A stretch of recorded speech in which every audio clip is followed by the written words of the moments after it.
Hi, I'm Dr. Jeffrey Antimarino from Bellissimo Plastic Surgery and Medi-Spa. Welcome to our Facebook Live. In the past couple of years, you've heard us present many times about some of the new devices that we've purchased or have had added to our aesthetics center. We've talked about our CO2 laser, the Motus laser that we have for hair reduction, our Virtue machine, which is a combination of microneedling and radio frequency. And all of these devices we purchased from a company that you've heard us talk about in the past, Cartessa Aesthetics. So tonight we are privileged, we're going to have the founder and CEO of Cartessa Aesthetics on with us. It's an amazing gentleman. He knows more about lasers than anybody I've ever met with. And over the past almost 3 years, it's not only just been a business relationship, but also a personal relationship that Ella and I have developed. And it really is just an amazing company. And so we just thought he's so dynamic that we would have him come on and talk about his story and how he got started. It's kind of like the American dream. So without further ado, welcome Gabe Lubin, the founder and CEO of Cartessa. As you know, we love your company and you. And so I just wanted to have you come on and tell us how you got started. It's an interesting story. Sure, absolutely. Well, thanks, Dr. Antimarino, for having me, and thanks, Ella, for facilitating. And it's being in the aesthetic device space has been something that's been a passion of mine for about 16 years now. I had the privilege of working for two great, large publicly traded manufacturers. But my vision for Cartessa started, a little over 4 years ago, based on this concept that, one, there wasn't any one manufacturer that made all the best devices. Different manufacturers had different sweet spots and things they did well and maybe things they didn't do well. That I felt that the price of technology and access to technology had really led a lot of good physicians to not be able to financially make ends meet, regardless of the quality of the technology because of, the price structure and maintenance and maintaining the devices. And then also it felt like there was a lack of kind of partnership and support because, finding the right technology and acquiring it is one thing, but then really having a support system and an infrastructure around you that sets up physicians for success versus failure with these very expensive pieces of capital equipment. I felt like as a group of market leaders, we had been, we'd kind of taken some missteps and we were failing some of the physicians out there. So the backbone of our, kind of the premise of our business is obviously a focus on relationships and post-sale support. But one of, I think, that what you'll probably agree is probably the most dynamic aspect to Cartessa is that we curate our technology from all over the globe. We're partnered now currently with 8 different manufacturing partners from 3 different continents and about 7 different countries. And, we've probably looked at 100 plus products to get to the bag that we have today. I think one of the hard things being a plastic surgeon is that you're busy operating, and to really do appropriate due diligence on these large acquisitions, you'd really need to bring in 10 devices, run them for 6 months, take B&As, look at how much money I made, how much did I pay in consumables. And the reality of it is that that's too big of an ask for a plastic surgeon, who's as busy or half as busy as you are. So what we've tried to do is we've tried to be kind of an acting agent for physicians where we basically go out around the globe, looks at lots of different technologies, look at lots of different, energy sources, and we kind of curate and hand select through our support of KOLs, luminaries, our med ad board, and, highly respected plastics and derms like yourself, and we get real world feedback. And we use a kind of system for evaluating new technology based on, quality of the results, patient experience, which I think you'll agree has kind of emerged as a really key element to this whole aesthetic device thing. But also at the end of the day, there's got to be an ROI. I mean, on the one hand, offering good quality care is very important to our physicians and very important to us, but, we have to make the economics make sense as well. So, I think a combination of the process we go through to really validate that we have a unique technology that provides competitive advantages, having a turnkey post-sale support team that really gives our physicians all the tools to succeed, and really a focus on kind of a partnership and relationships. And I use the phrase a lot, but setting physicians up for success in a way where, quite candidly, I don't know that all of our competitors are doing right now. Yeah, I agree with you completely. And the hard part about as the plastic surgeon is how do you sort through all of that? You know, when I was in the market for just different lasers, and you know, when we came up to New York, and you know, and I fell in love with with the Tetra CO2 laser. I mean, you know, there's so many lasers out there, and so you know, you're talking to a lot of different salesmen, and in all due respect, they're good at what they do, but they're giving you information that, you know, it's hard for you to be able to sort through and compare them in the way that affects your practice. So the one thing that I have found with your group from early on is everything that you've said has been true. I've not been unhappy with anything that I've purchased, and I have, I think, 8 of your devices at this point.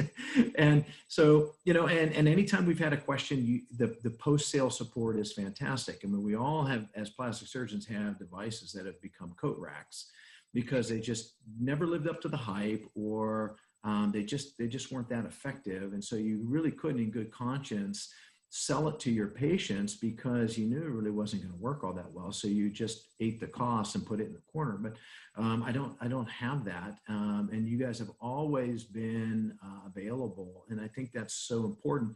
So it again, I think you've done things that the other companies haven't been able to do, is establish that relationship from the grassroots with, you know, and you, I mean, the first time I met you, we sat at lunch with me, you, and Ella for an hour. You know, you gave us an hour of your time explaining things, going through things, and it's been a great relationship. So the trust is there, and I think that's the problem with a lot of other companies. The other thing that is amazing with you guys is you vetted it out, so you have the best of all the different technology that you could choose from. So you have some things that don't, you know, aren't part of my practice because it's just not part of what I do, but a lot of it is. So not every company does everything well, and so we can rely on you to give us that feedback. So it's an amazing relationship. So you've built it from the ground up. You're really big on the East Coast at this point, and now I know you're branching over to the West Coast pretty rapidly, actually. So how do you go about doing that? How do you pick your people to bring it to other areas? Yeah, that's a great question. I mean, we started our kind of canvassing towards the West about, almost 2 years ago, but, to go into new territory and to build a brand and to drop some flagpoles definitely takes some legwork. I've been fortunate enough in my time in the industry to have a really good network of people, because one thing that's really important to kind of the Cartessa value system is not just people that can perform based on, sales and revenue, but people that we feel like are representing our brand in line with kind of the relationship that you and I have in our treating physicians. We want every physician's experience to be just like yours. Mm-hmm. And I think that by being the owner, founder, and CEO, I hold myself to a higher level of accountability, because candidly, when you work for a big laser manufacturer, I mean, the CEOs and owners and founders, and they're rarely interacting with what's really going on in the field. It's usually escalating to sales management, and that's not a bad thing. But I do think that we hold ourselves to a very high level of accountability, and I think that seeing kind of our progress and all of our new products has created a lot of interest amongst sales veterans in the industry, which has really helped with our westward expansion and our new expansion into Canada, which is a exciting new market opportunity for us. But I think it's also based on our time in the industry and in our leadership team, we've really selected the people that not only do we know are hard workers, have the work ethic, are producers, but people that we know that will be the right brand ambassadors for us. And in a similar fashion, when we, go into relationships with physicians like yourself, we're very proud of the fact that you don't have non-Cartessa aesthetic devices. We're proud of the fact that you're not speaking for one company one week, speaking for a different company another week. So when we think about our business and our responsibility to you, we also think about any employee of Cartessa being an extension of us and our core values. And that even goes to physicians that we have, fruitful partnerships with, like yourself. Right.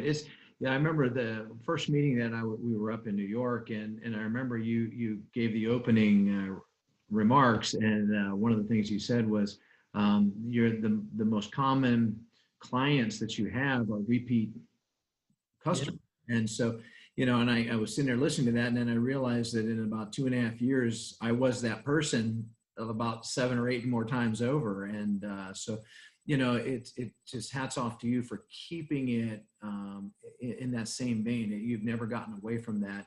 And the amazing thing is, this company is growing so rapidly over just a 4-year period. I mean, your company is just a little younger than my practice, and so we've kind of grown together, and so it's amazing, and it says a lot about you as the guy in charge. So now you're getting out into Canada a little bit, and are you looking anywhere else internationally?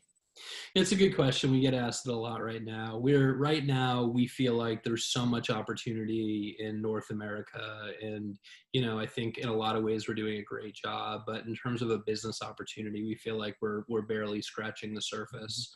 And to your point, our physicians are our lifeblood. So we would way rather focus our energy on making sure that customers with device 1, 2, 3, or 8 is doing really well with that device, because candidly, I mean, a huge percent of our business is repeat business.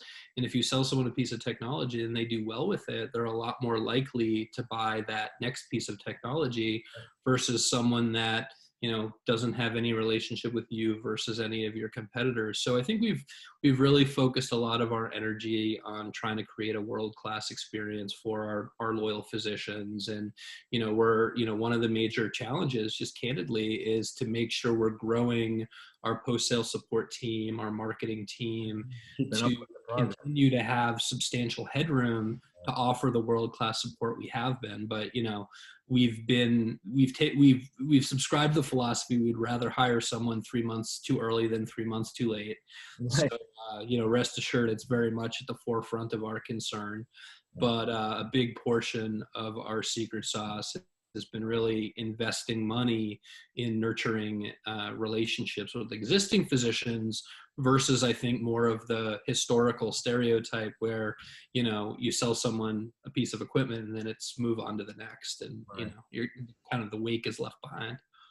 Well, the amazing thing about your company also is that you actually are going out to these manufacturing companies. You're not reselling devices. You're not distributing technology that's already there. I mean, you're going right to the companies in Italy, in South Korea, in Germany. So you're actually going right to the heart of the matter. How do you start that relationship with those companies, and you just don't knock on the door and say, hey, I want to talk to you about some of the stuff you're making? Yeah, so I mean, some of it was good work, some of it was good fortune. Being in the industry as long as I have, I knew a lot of the key kind of guys at some of the overseas manufacturers, so that kind of got our foot in the door. But really now it's kind of the reverse. Our biggest issue is saying no all the time to new manufacturers that are wanting us to distribute their equipment. So it's just an interesting paradigm shift where it went from starting out and trying to secure the right products to now, saying, sorry, we're not looking for new products to, 5 manufacturers a week. So there's definitely been a paradigm shift there, but we're very fortunate for the partnerships that we do have. I mean, I think you'll attest to that. I mean, you have probably a piece of technology from every manufacturer we work with, and, they all look different, they feel different, they do different things, but all of them have something special and unique that you couldn't otherwise get in the US market. And that's been a major focal point for us, is delivering a piece of equipment that has unique benefits to not only our physicians, but the patients that are paying good money to get these services. So when you want to bring in new technology, because your whole bevy of equipment, I mean, it goes from skin to tattoos to uh, fat reduction, hair reduction, resurfacing, stimulating collagen, all of these, you're all over the place with it. How is it that how do you decide what's the next hot spot and then go after it? Is it your team that gets together? How do you do that? Yeah, so I would say it's a big collaboration. I mean, we definitely have, I think, a very progressive marketing team, youthful group, very dialed in on kind of social media, are much more up to speed on, beauty trends and what's going on out there. And so we definitely get a lot of valuable feedback from them. And I would say another is working with physicians like yourself. We'll ping an idea off of you or one of our KOLs or one of our med ad board, and we'll get feedback from you guys, because the reality of it is that we can think whatever we want, but you guys are the ones that are interacting and treating these patients every day. So we don't feel like there's any better litmus test to whether or not a product would be well received than by getting physicians like yourself heavily entrenched in our vetting process, before you even get to the clinical validation. Just trying to understand, is what this device can do. Is there a value add? Is there a patient demand? Is it safe? Can it be monetized? What's the regulatory path? Mhm. So, what I appreciate about you that not a lot of people fully, I think, understand is the amount of diligence and the process that we put these products through before we're going to stamp our name on them and commercially launch them. But I would say a combination of our own internal research, but also, largely interacting with our invaluable KOLs like yourself. Yeah, I mean, it's amazing. So, especially with this whole thing with the COVID shutdown, and patients have come in now, and since we've been able to open up to a lot of the services that we can do, we've had more people coming in and talking about, they want to take care of their skin. They want to go after certain acne scars. We've been, the injectables, Botox is still, going through all of the different spa services. And so there's been a huge boon in that. So as we start to open up and, as the vaccine gets, more widely spread and we can kind of go back to some more normal behavior and lifestyles, do you see that trend kind of plateauing off or continuing to rise? I think it's going to continue to rise. I mean, what I'm noticing too is, having Zoom calls like this has definitely, made people more self-conscious, chasing kids around the house, and the number of times you pass a hallway mirror, a bathroom mirror, a kitchen mirror, is definitely increased for everyone. And what I've also noticed is that there's definitely been a shift towards a younger patient population. One of the reasons we think that, CoolPeel, which you've been an amazing ambassador for, has been so successful is it's taking CO2, which is technology that we know is the gold standard for resurfacing, but by minimizing the downtime, the pain, the need for anesthetic, what we're finding is that we're pulling in a much younger patient population. When I got started in aesthetic devices in 2005, I mean, you were selling to doctors that were selling to 55-plus-year-olds. Now we have people in their late 20s getting Botox. We have people in their late teens getting laser hair removal. We've got early 30-year-olds getting CoolPeels done and getting more kind of what we're calling pre-rejuvenation, which is kind of rejuvenating their skin now for a better aging process in the future. So, I definitely think that this market is very real. It's very vibrant. It's exciting. I think the patient scope is increasing. I think the technology is evolving. I mean, surely there's no substitute for a quality plastic surgeon, versus an aesthetic device. But I do think that, we've shrunk the gap at least a little bit in the quality of the results that these devices are delivering now. But to your point, I think another big direction we're headed, and, I've been touting this for, a year or two, but I still think this concept of combination therapies and utilizing multiple energy sources to get this kind of synergistic 1+1=3 equation is definitely, valuable. I mean, one of the things that has us so excited about, RF microneedling and the CoolPeel is that they're so synergistic, right? You're doing RF microneedling, which is starting at about 500 microns and going to 3.5 millimeters, where the CoolPeel does the exact opposite.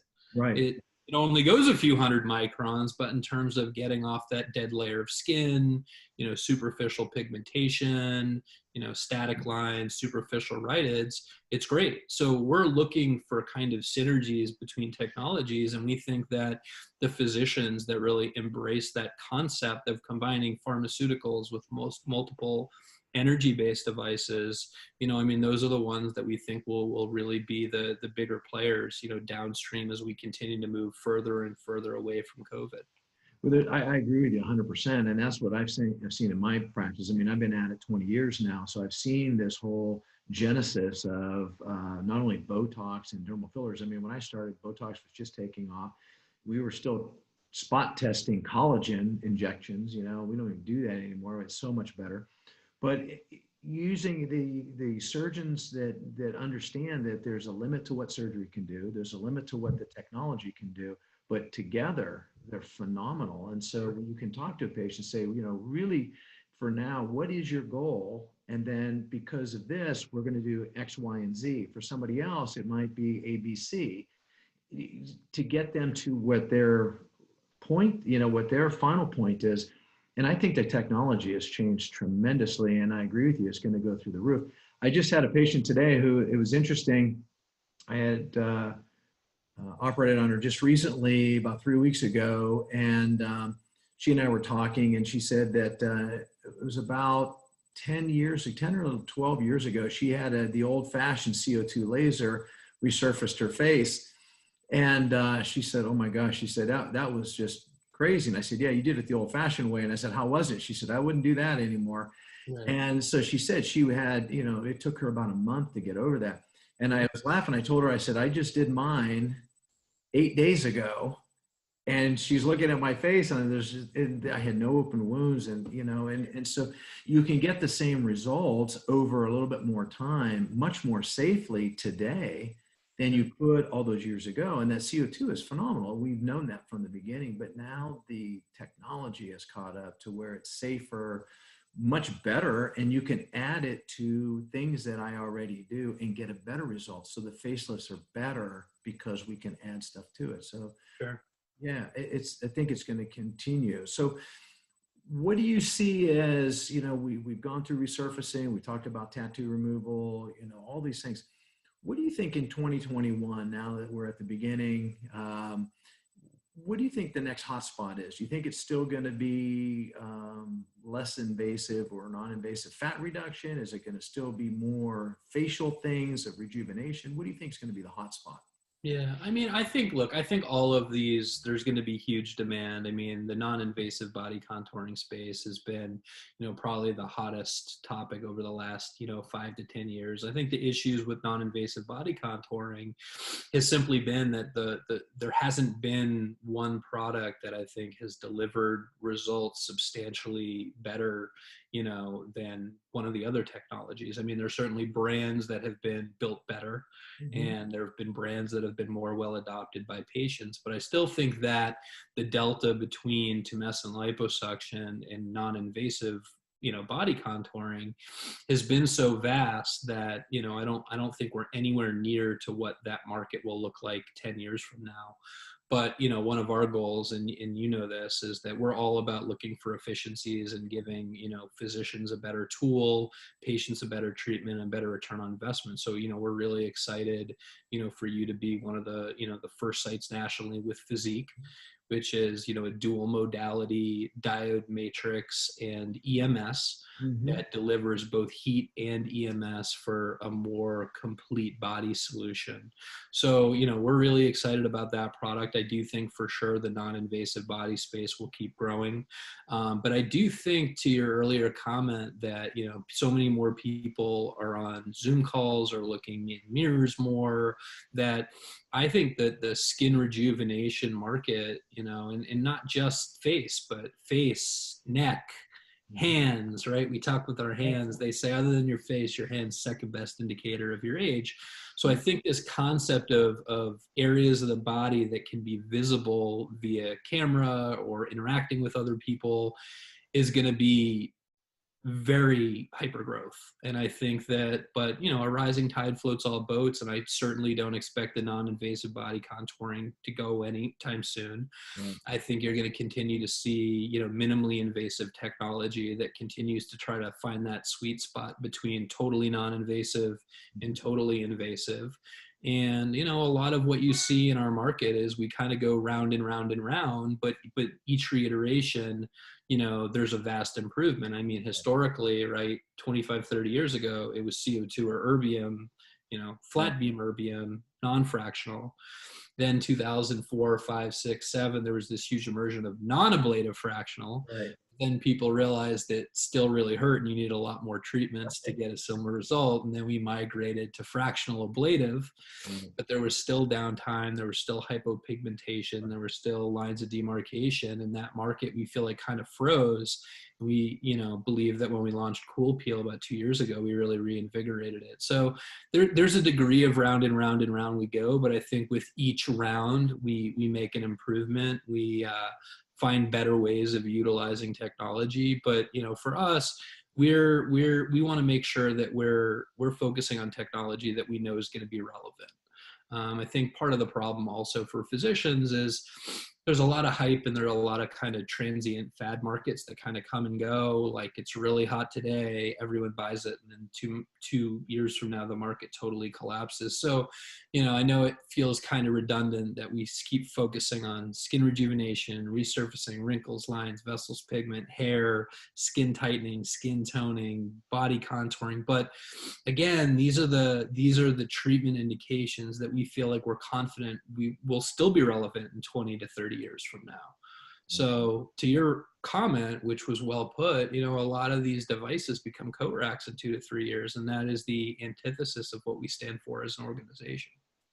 Right, and the devices that I have, I mean, will last a long time, and you know, that CO2 laser is going to be with me for a while, and you know, we're looking at new ways of using it as well. As I've told you before, I mean, we're going down to the neck, the upper part of the chest for women, really getting rid of all of that sun damage, that thin skin, and we've had some tremendous success with it, and so the patients are really enjoying it, which makes you feel good because it's been a good investment. We have patients that are really benefiting from it. It's safe and they're fun to use. So we really enjoy it. And, you know, we're looking forward to continuing our relationship and getting in even deeper over the next several years, but certainly this year to the next level. You and I have talked about a couple of things that might be coming our way. So we're excited about it. But I just wanted to say thank you for joining us. You know, it's always great talking to you. And the worst thing about COVID is not being able to see people face to face. And so I miss seeing you. And hopefully that'll be soon. We can kind of hang out and catch up a little bit. But thank you again, Gabe, and you know, for putting all of this together. So for everybody listening, I hope this was very entertaining and also enlightening for you, and to show you that there are companies out there that are really putting together some great technology. We're benefiting from it and passing along to you. So thank you for joining us tonight. We will see you next month for the next Facebook Live. Ella will tell me that topic probably in a few weeks. And so good night. And if you need any more information, please go to our website, bellissimoplasticsurgery.com, or follow us on social media. Thank you.